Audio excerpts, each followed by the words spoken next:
میهن بلاکچین. Good evening, everyone. Hello, how are you? This is actually my first time at an Ethereum meetup. I've been interested and involved in Ethereum since the very beginning, actually since 2 weeks before the very beginning, because Vitalik sent me the white paper. And he asked me for comments. So I promptly called him, told him exactly why it wouldn't work. And then he explained to me why I was wrong. And as is usually the case with Vitalik, he has this very annoying tendency of being right. So I got really excited about Ethereum, and I've been involved since then. All right, so let's get started. The title of this talk is The Lion and the Shark. Some people have called me a Bitcoin maximalist. I am not a Bitcoin maximalist. I'm interested in the possibility of open, public, borderless, decentralized, permissionless blockchains and disrupting everything. And in that space, I think there is plenty of space for many different approaches to many different problems. So the first question you have to ask is, well, what is Ethereum? And perhaps what is Bitcoin? And how do the two compare? So let's see what Google has to say. So I type into Google, Ethereum is, and Google suggests, as the first search, Ethereum is dead. Now, the good news is, Ethereum is not alone in that, because if you type Bitcoin is, Google suggests Bitcoin is dead. So already we see that these two systems share one thing in common. They are consistently underestimated. I call them zombie currencies. Even after the double tap, as you're walking out of the supermarket you just looted during the zombie apocalypse, you hear behind you, because as always, the zombie refuses to die. If you actually do the search Ethereum is, you get the definition, which is on the Ethereum website. And, oh, now it's refreshed on me. Ethereum is a decentralized platform for applications that run exactly as programmed, without any chance of fraud, censorship, or third-party interference. If you type in Bitcoin is, you get the title of Satoshi Nakamoto's white paper that says Bitcoin is a system of peer-to-peer electronic cash. And so now we have to ask, are these what they say they are? Is Ethereum, in fact, what it says on the website? Is Bitcoin what it says in the white paper? And by asking that question, we have to look at the inescapable conclusion that what the founder wants something to be is not always what that thing is. And that shouldn't be surprising, because that applies to every technology. And the more disruptive it is, the less a founder or inventor is able to predict what it will end up being, how it will evolve, what fitness it will find for what applications. The internet is a military network designed to allow the continuity of data routing in the case of a targeted strategic nuclear attack against the United States. Or the world's single largest repository of cat videos. DARPA did not set out to create the world's largest single repository of cat videos. Tim Berners-Lee designed the web to be a mechanism for physicists to be able to exchange knowledge, papers, data, and images between research institutions. Not to post photos of what they just ate, or to use just the right camera angle with just the right pouty duck face look to impress everyone in the world simultaneously. Unintended consequences are part of technology. Technology is a tool, and as a tool, it doesn't exist in a vacuum. It's dropped into a society, and society decides how every person uses that tool in a very decentralized manner. And as you use the tool, you change the tool. Your interaction with technology changes its nature. It molds to become what you want it to be. And that is true of centralized technologies. It is 10 times as true of decentralized, open systems, where innovation does not require permission, where the development is guided by consensus in an open system. It is absolutely naive to assume that just because the founder thinks this is what it will be, that's what it will be. And it turns out that Ethereum is not a system of applications that's run exactly as written without third-party interference, censorship, et cetera, et cetera. And Bitcoin is not simply a system of peer-to-peer digital cash. They evolve. And the tricky thing about evolution is, even when it's directed, when you make a choice on any feature of the system, you're constrained by two things. One, you have no idea what the marketplace, what society will do with that choice, and what path it will send you down.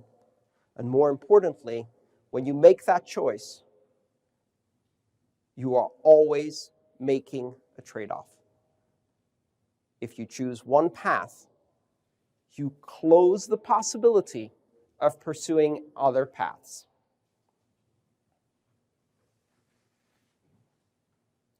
If you're a shark and you have gills, you can breathe in salt water. But by necessity, you cannot breathe in open air. If you are a lion and you develop claws, you will not have the dexterity of primate fingers. Every choice opens one path and closes billions of other possibilities that could have been pursued.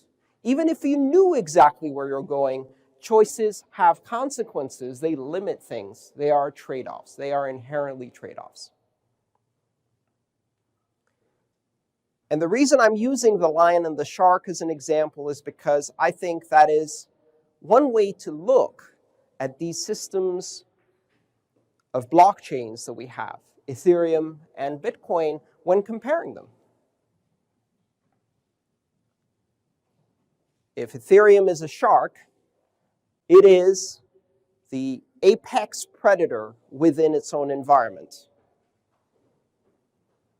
It's a fast swimmer, it can breathe underwater, it eats anything that bothers it. If Bitcoin is a lion, it rules the land, but it doesn't swim very well. And you can never really put these two apex predators in a ring together and say, let the best one win. Because the outcome is decided entirely by whether you fill that fighting ring with water or not. Fitness for purpose is something that is decided through this evolutionary process in a marketplace. There is no such thing as best. In evolutionary terms, fitness does not mean the strongest. It means the one that has the best adaptation for its environment. And so then the question becomes, what is the environment for Ethereum? What is the environment for Bitcoin? What applications are the ones that are most suited to be solved with something like Ethereum? And what applications are the ones that are most suited to be solved by Bitcoin? Or any of the other systems out there? And necessarily, some choices have consequences. I'm not a maximalist because I think maximalism is both counterproductive and hubris. It assumes that you have not just control over outcomes, but even the ability to foresee the outcome in the future. I can't make predictions about what's going to happen in this space 3 months out because it changes too fast. So what is Ethereum best suited for? Ethereum has made some very specific trade-offs, and these were not accidental, they were very deliberate. It is a Turing-complete language, which offers enormous flexibility in programming and brings Ethereum applications very close to the actual platform. Bitcoin is not Turing-complete. And that's not an accident. It's not Turing-complete for a very specific purpose. It's designed to be extremely limited in its flexibility in order to deliver very, very robust security, because simplicity is a fundamental security practice. And if you choose to do things in a very simple way to make them very robustly secure, you necessarily close the door on billions of applications that we've never thought of that you do not have the flexibility to do. And if you choose to create the flexibility to do those applications, you're also signing up for a much more rapid pace of development, but also for much more complexity, which means many more bugs, many more unexpected conditions, many more unpredictable and unintended consequences. One necessitates the other. Ethereum maximalists will say, Ethereum can do everything that Bitcoin does, comma, except for robust security and sound money. And that's okay. Because to make that choice to do sound money and robust security, you necessarily make it very difficult to build decentralized applications. Ethereum and Bitcoin have launched themselves on different paths. Those paths do not cross. Bitcoin cannot do many of the things that Ethereum does.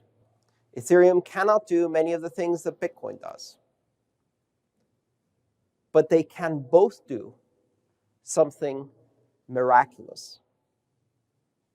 They can reorder the fundamental institutions of society around network-centric systems of organization instead of institutions. They can create opportunities for for innovation without permission. For anyone to construct applications where the minimum required market audience size is 2. And that's it. If I have an app and I have somebody else who wants to run that app, we have a network. On Ethereum or Bitcoin, we can run an application. We don't have to ask for anybody's permission. And that is a magical thing. It's an amazing thing.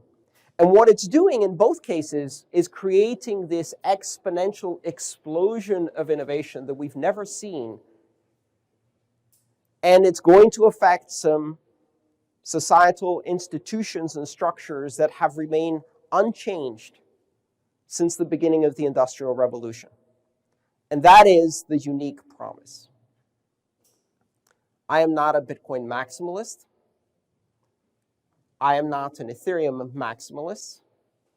I am a maximalist for open, borderless, decentralized, permissionless systems that allow us to solve problems in society with technology that is open for everyone. I think that is a magical recipe.